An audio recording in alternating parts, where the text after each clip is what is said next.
বৈষ্ণব চিনিতে নারে দেবের শপথে।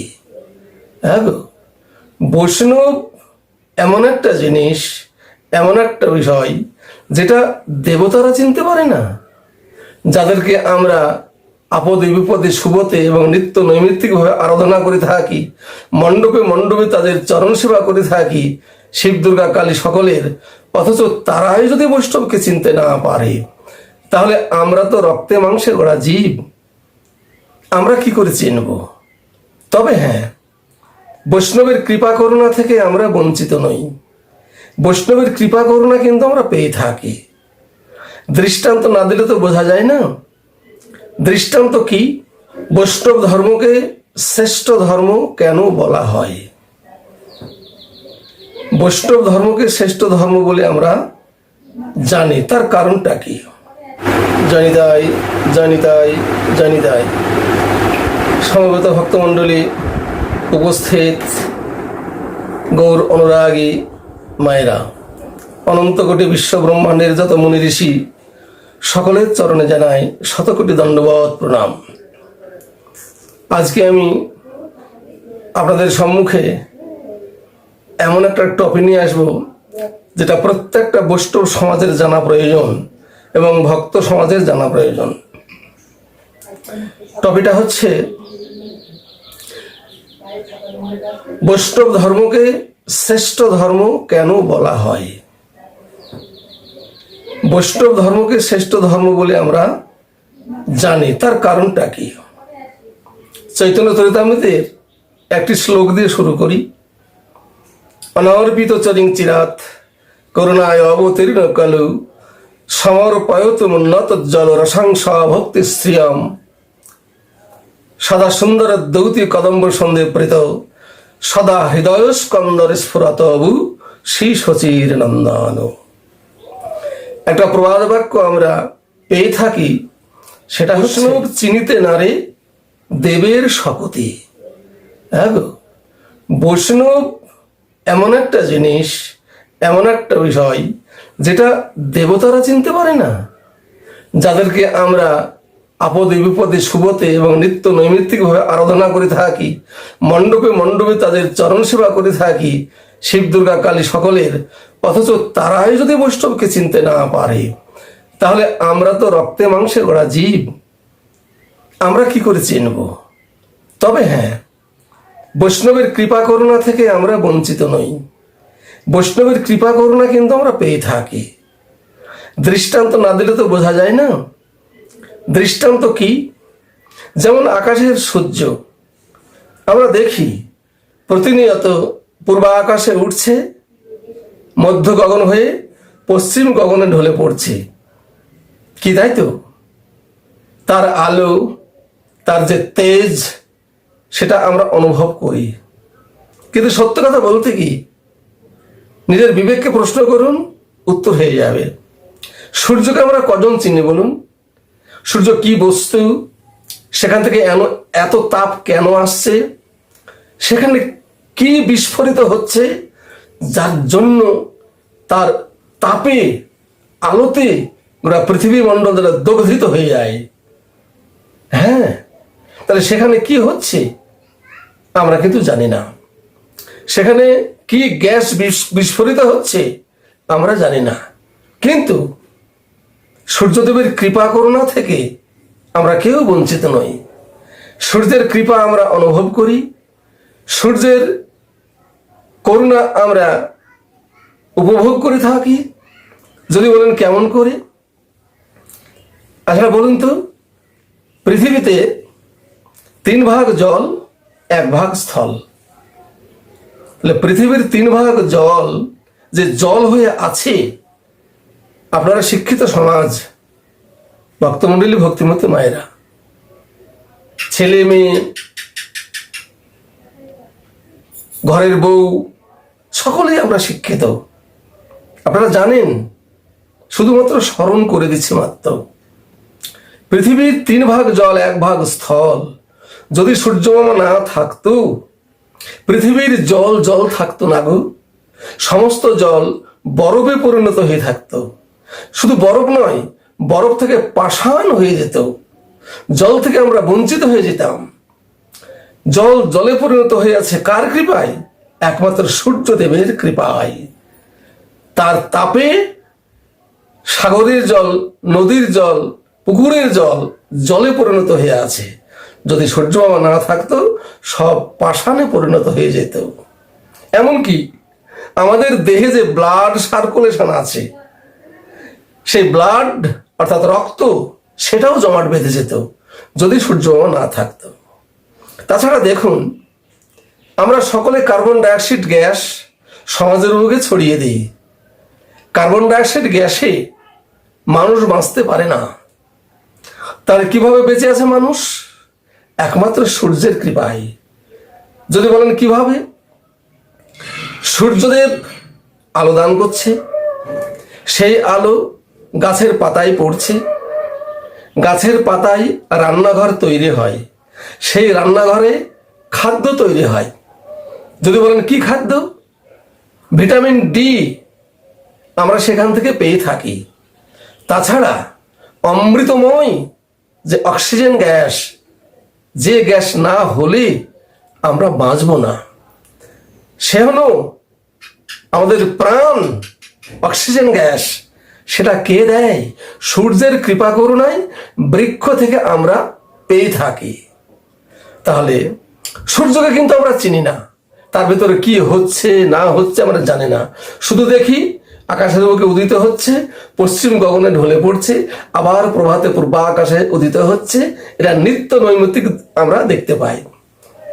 সূর্যকে যদি এতটুকু কেউ জেনে থাকে, সেটা কি না? বিজ্ঞানীরা। হ্যাঁ, বিজ্ঞানীরাই জানে যে সেখানে কি হচ্ছে,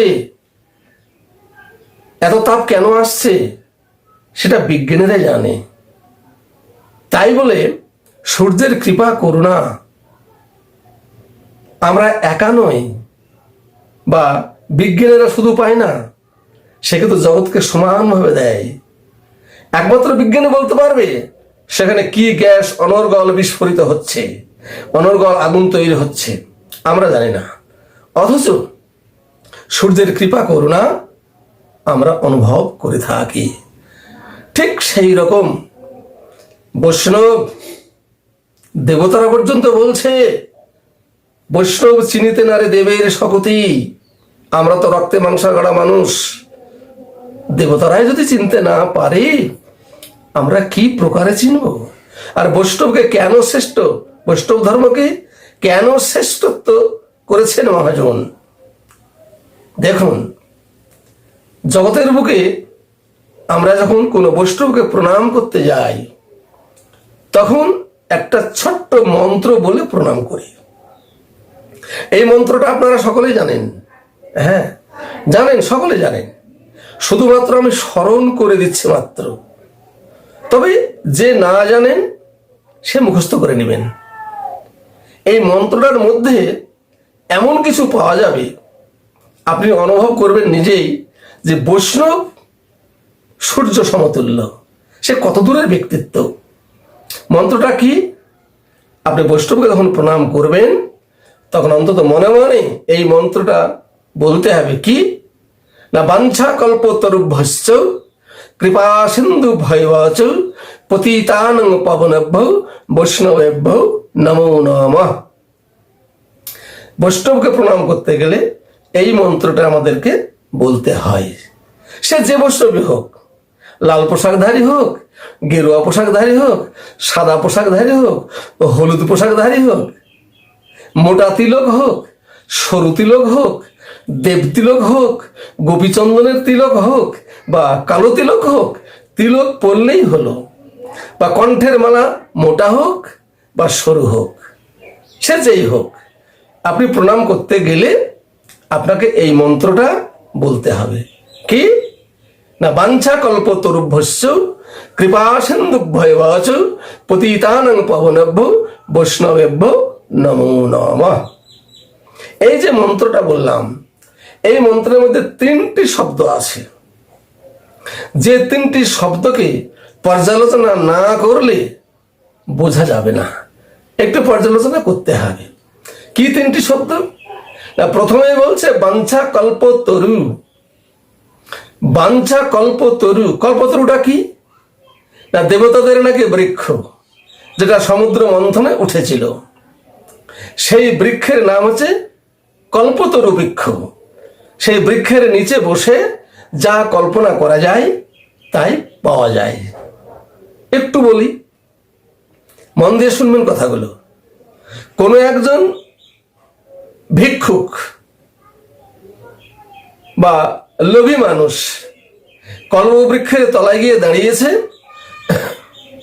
এমন সুশীতল বাতাস এসে তার অঙ্গে লেগেছে, সঙ্গে সঙ্গে বলছে, আহারে কত সুন্দর সুশীতল বাতাস, হ্যাঁ, যদি এইখানে একটা সোনার পালঙ্ক পেতাম তাহলে সেই পালঙ্কে আমি শয়ন করে নিদ্রা যেতাম, কত সুখ হতো আমার। যেই বলা সুরবৃক্ষ বলে কথা, অমনি গগন মার্গ থেকে একটা সোনার যেন পালঙ্ক ভেসে আসছে, এসে তার সম্মুখে উপস্থিত। সেই পালঙ্কের উপরে শয়ন করছে, কখনো কখনো বসে আছে। আহ, এত সুন্দর পালঙ্ক আর এত সুন্দর বৃক্ষের বাতাস, মনোরম দৃশ্য, যদি সুখাদ্য পেতাম তাহলে সেবা করে শান্তি পেতাম। কল্পনা করেছে। সঙ্গে সঙ্গে গগন মার্গ থেকে সোনার থালায় উপাধি ও খাদ্যাবলী তার সম্মুখে এসে উপস্থিত। এবার বসে বসে সেগুলো সেবা করছে। সেবা করতে করতে ভাবছে যে আহারে সুন্দর সুশীতল বাতাস, সোনার পালঙ্ক, আবার সোনার থালায় উপাদেয় খাবার পেয়েছি, যদি সুন্দরী দু চারটে রমণী পেতাম তাহলে তারা আমাকে সেবা করত, কত সুখ অনুভব হতো। যেই বলা অমনি স্বর্গের সেই অপ্সরারা এসে উপস্থিত, তার চরণ তলে বসে বসে চরণ সেবা করছে। দেখুন, প্রত্যেকটা জিনিস লিমিটেড হওয়া দরকার আছে। আমি পাচ্ছি তাই বলে এই নয়, আমি চাইবো, চাইতে চাইতে তার একটা সীমাবদ্ধতা আছে, একটা পরিমিত চাওয়া আছে। যদি সীমা ছেড়ে যায় তাহলে বিপদ ঘনিয়ে আসে। সোনার পালঙ্ক পেয়েছে, সুখাদ্য পেয়েছে, অপ্সরা পেয়েছে, তারা চরণ সেবা করছে। হঠাৎ সম্মুখে বনের দিকে তাকিয়ে মনে মনে ভাবছে, আহারে পারছে এত বড় বন, যদি বন থেকে একটা রয়্যাল বেঙ্গল টাইগার বেরিয়ে আসে। এই যেই বলা অমনি বনের ভেতর থেকে রয়্যাল বেঙ্গল টাইগার বেরিয়ে আসছে। এবার আর বলতে হবে না, যেটা হবার সেটাই হয়ে গেল। তাহলে কি, চাইতে হলে তার একটা লিমিটেড থাকা দরকার আছে। তো আমার বৈষ্ণবের কাছে চাইতে গেলে তার একটা লিমিটেড আছে, সেই লিমিটেডের মধ্যে আমাকে চাইতে হবে। কল্পতরু বৃক্ষের কাছে যেমন যা চাওয়া যায় তা পাওয়া যায়, ঠিক আমার বৈষ্ণব তাই, তার কাছে চাইলেই পাওয়া যায়, কিন্তু পরিমিত হওয়া যায়। বাঞ্ছা কল্প তরু ভস্য, কখনোই ভাববেন না একটা বৈষ্ণব, তার কাছে হাজার হাজার ভক্ত যাচ্ছে, প্রণাম করছে বলে তার কৃপা ফুরিয়ে যাচ্ছে। হ্যাঁ, কল্পবৃক্ষের যেমন কোনো সীমা নেই, আমার বৈষ্ণবের কোনো সীমা নেই। তার কাছে যা চাওয়া যায় সেটাই পাওয়া যায়, কিন্তু পরিমিত হওয়া যায়। দ্বিতীয় কি, কৃপা সিন্ধু। কৃপা সিন্ধু, হ্যাঁ গো, সমুদ্রের জলে যদি আপনি 50 বালতি কি 200 বালতি জল ঢেলে দেন, তাতেও সমুদ্রের যেমন কিচ্ছু যায় আসে না, ঠিক তেমনি সমুদ্র থেকে যদি 200-500 বালতি জল তুলে নেওয়া যায়, তাতেও সমুদ্রের কোনো কমতি নেই। আমার বৈষ্ণব কৃপার সিন্ধু। কৃপার সিন্ধু, সিন্ধু মানে সাগর, সাগরের যেমন সীমা নেই, আমার বৈষ্ণবের কৃপারও তেমনি সীমা নেই। তার কাছে অভরন্ত কৃপার ভান্ডার, চাইলেই তার কাছে কৃপা পাওয়া যায়। এ গেল দ্বিতীয় কলম। তৃতীয় কলমটা কি না, পতিতানং পাবনেভ্য। আমার পতিতের ঠাকুর তিনি।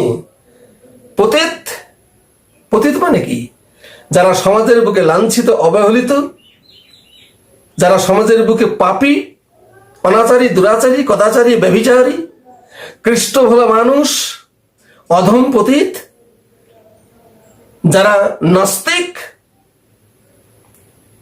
তাদেরকেও আমার বৈষ্ণব না করতে জানে না গো। আমার বৈষ্ণব ঠাকুর, তার ধর্মই হচ্ছে কৃপা করা, তার প্রথম ধর্মই হচ্ছে কৃপা করা। তাই যদি না হবে, চৈতন্য মহাপ্রভু আবির্ভূত হয়েছে 1486 খ্রিস্টাব্দে। আবির্ভূত হওয়ার পর তিনি কোথায় গেলেন? প্রথম গিয়েছিলেন অধম পতিত জীবের ঘরে ঘরে গিয়া হরিনাম মহামন্ত্র দিচ্ছেন বিলাইয়া। কি তাই না? হ্যাঁ, কে বলেছে তোমরা পতিত? কে বলেছে তোমরা অধম? আমি এসেছি, আমি তোমাদেরকে উদ্ধার করতে এসেছি। করুণার সাগর আমি, বৈষ্ণব আমার করুণার সাগর। তাই যদি না হবে, নবদ্বীপের প্রখ্যাত পতিত জগাই মাধাই, যারা মদ্যপান করত,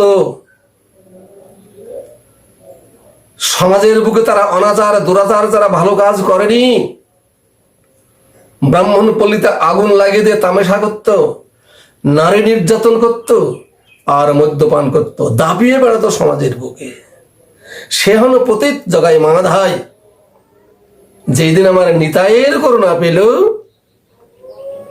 নিতাইয়ের করুণা পেয়ে সেই জগাই মাধাই পতিত থেকে হয়ে গেল পরম বৈষ্ণব। নিতাই গৌর হরি হরি, পরম বৈষ্ণবে পরিণত হয়ে গেল।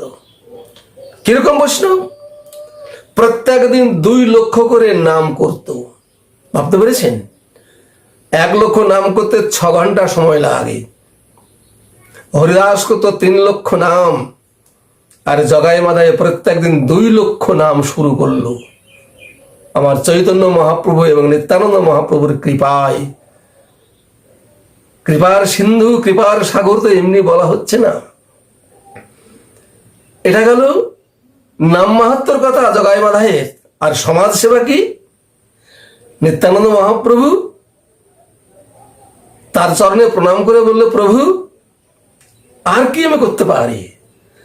তো নিত্যানন্দ প্রভু বলেছিল, শোনো, যদি করতে হয় তুমি নবদ্বীপের ঘাট